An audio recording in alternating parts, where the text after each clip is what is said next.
Then Jacob went on his journey and came to the land of the children of the east. He looked, and behold, a well in the field, and behold, 3 flocks of sheep lying there by it. For out of that well they watered the flocks. The stone on the well's mouth was great. There all the flocks were gathered. They rolled the stone from the well's mouth and watered the sheep, and put the stone again on the well's mouth in his place. Jacob said to them, My relatives, where are you from? They said, We are from Haran.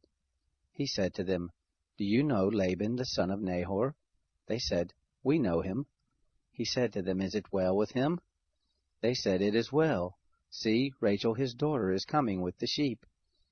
He said, Behold, it is still the middle of the day, not time to gather the cattle together.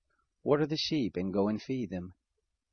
They said, We can't until all the flocks are gathered together, and they roll the stone from the well's mouth.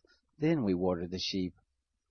While he was yet speaking with them, Rachel came with her father's sheep, for she kept them. It happened when Jacob saw Rachel the daughter of Laban, his mother's brother, and the sheep of Laban his mother's brother, that Jacob went near, and rolled the stone from the well's mouth, and watered the flock of Laban his mother's brother. Jacob kissed Rachel, and lifted up his voice, and wept. Jacob told Rachel that he was her father's brother, and that he was Rebekah's son. She ran and told her father. It happened when Laban heard the news of Jacob, his sister's son, that he ran to meet Jacob, and embraced him and kissed him, and brought him to his house. Jacob told Laban all these things. Laban said to him, Surely you are my bone and my flesh. He lived with him for a month. Laban said to Jacob, Because you are my brother, should you therefore serve me for nothing? Tell me, what will your wages be? Laban had 2 daughters. The name of the elder was Leah, and the name of the younger was Rachel. Leah's eyes were weak, but Rachel was beautiful and well-favored. Jacob loved Rachel.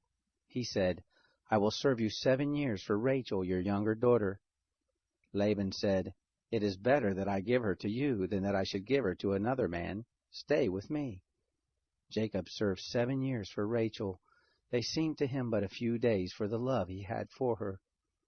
Jacob said to Laban, Give me my wife, for my days are fulfilled, that I may go in to her. Laban gathered together all the men of the place and made a feast. It happened in the evening that he took Leah his daughter and brought her to him. He went in to her. Laban gave Zilpah his handmaid to his daughter Leah for a handmaid. It happened in the morning that, behold, it was Leah. He said to Laban, What is this you have done to me? Didn't I serve with you for Rachel? Why then have you deceived me? Laban said, It is not done so in our place to give the younger before the firstborn. Fulfill the week of this one, and we will give you the other also for the service with which you will serve me yet another 7 years. Jacob did so and fulfilled her week.